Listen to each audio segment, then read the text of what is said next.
Hello everyone! Today we're going to talk about AWS in 10 minutes. Let's look at the agenda here. Let's talk about what AWS is, why it's such a big hit. We'll have a look at the overview of the services. We'll see how much it costs, how big it is, and what the future of AWS is. So, what is AWS? Everyone is talking about Amazon Web Services, but let's have a look at what it is. It's basically a global cloud platform, which allows you to host and manage services on the internet. It's used by almost 80% of Fortune 500 companies to host their infrastructure, and it has a lot of services which it provides to its customers. There's infrastructure service, which means they provide bare servers as a service, so you don't need to manage the backup and the power supply of the service. They provide platform of the service. You can get Java, Ruby, PHP as a service so that you don't have to manage the binaries of these applications. You get software as a service, wherein you get email sending capabilities like SES. You get queuing services like SQS, and it's a cloud storage platform wherein you have a lot of storage options including EBS and S3. So all in all, AWS is a hosting provider, which gives you a lot of services, wherein you can run your applications on the cloud. Now, let's take a look at why it's such a big hit. So everyone is trying to use AWS. Everyone is trying to put their applications on the cloud. So what's the reason that AWS is the top provider and the top choice for doing anything on the cloud? One of the biggest reasons is the billing.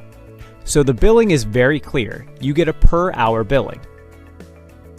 Every instance or every service has a micro billing. So, be it instances on EC2, you get per hour billing rate, which is very transparent. Even S3 buckets are charged on a per GB basis, although it is a storage service, but still, there is micro billing available there. The sign-up process is easy. You don't need to sign any agreement, nothing. You just go, sign up with an email ID, add a credit card, and you're good to go. You can go from 0 to 100 in just 2 minutes. You can launch your servers, big machines, without buying hardware. Without procuring any hardware, you can just be up and running in minutes. So, their billing dashboard is also very simple.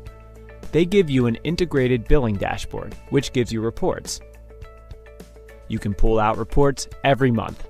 You can pull out reports based on services, based on various parameters. For the cloud provider to be a hit, you need it to be stable. It has to be a trusted thing. So their services are quite stable. In the last 7 or 8 years, they have seen some 3 or 4 major outages, but those have been only region specific.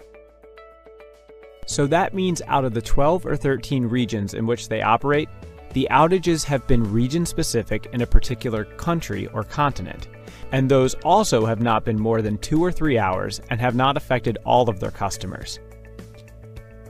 It's a trusted vendor. So when we talk about AWS, it comes up as something which is used by everyone in the industry. From small startups to big enterprises, everyone sees Amazon as a trusted advisor.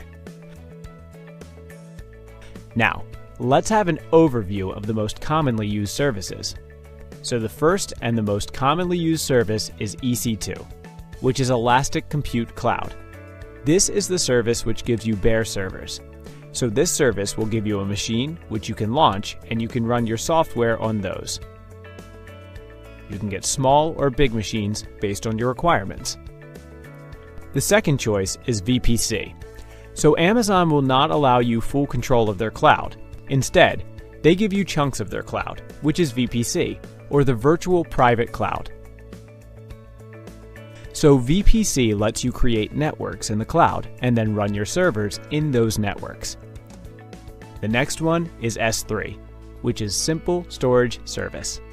So S3 gives you the opportunity to upload and share files. So it is mostly a file storage and sharing service. Then you've got RDS, which is Relational Database Service. So this RDS allows you to run and manage databases on the cloud. So they've got almost all the major flavors of databases, right from SQL Server to Oracle and MySQL, PostgreSQL. They have recently launched another one, which is called Aurora, which claims to be a very high-performance database. Then, Route 53 is there for DNS. So, they've got a managed DNS service wherein you can point your DNS to Amazon and they take care of the stuff. So, it's a global DNS service, it's a scalable DNS service, so it scales according to demand. There's also Elastic Load Balancer. The ELB is a service which gives you the opportunity to load balance incoming traffic to multiple machines. So this way, you can scale up your web applications to any number of users. You've got auto-scaling, which adds capacity on the fly to Elastic Load Balancers, so that your website or your application is never down due to a load.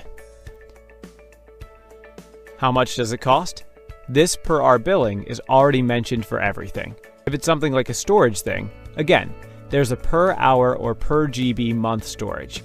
So I think there is region-specific pricing. So Virginia is the cheapest region out of all of them. So the region-specific pricing is because they have got some regions which they have got good hold of, and they are the headquarters. So Oregon and Virginia are the cheapest actually. They also give you services based on the term. So if you sign up for something for a year, it would be cheaper for you rather than signing up for something on an on-demand basis. So they've got reserved instances which are very cheap as compared to the on-demand ones. You can get discounts from 20% to almost 60% if you sign up for a 3-year term. They are spot resources. Examples of these are spot instances. So this is like a bidding market base, where you can bid for a price. The only downside of this kind of pricing is that your machine might be terminated or your resources might be terminated if someone bids higher. People use these kind of things for doing some ad hoc in-search or some ad hoc tasks, which are really not critical. How big is it? They have got 15 regions across major countries of the world. They've got regions in the US, Europe, Asia Pacific. They've got a global footprint. So in today's world, if you are anywhere in the world, you would have a region within 1,000 miles of your location. They've got massive data centers, so each of their region has got multiple availability zones. So one availability zone can be thought of as a big data center. The data centers have anywhere from 300,000 to 500,000 servers.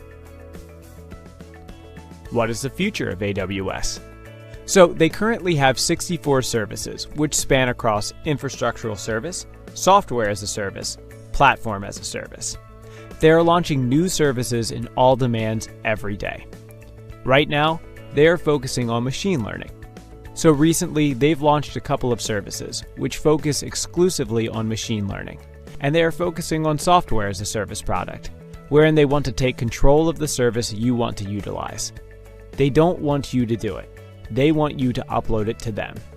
And every now and then, they keep on reducing the costs. So you would hear it in the blog that, okay, the price of EC2 machines has been reduced. And this is because of their scale. So they scale up and they give the cost benefit to the customer. That's all for today, guys, with just a quick intro of the Amazon Web Services Cloud.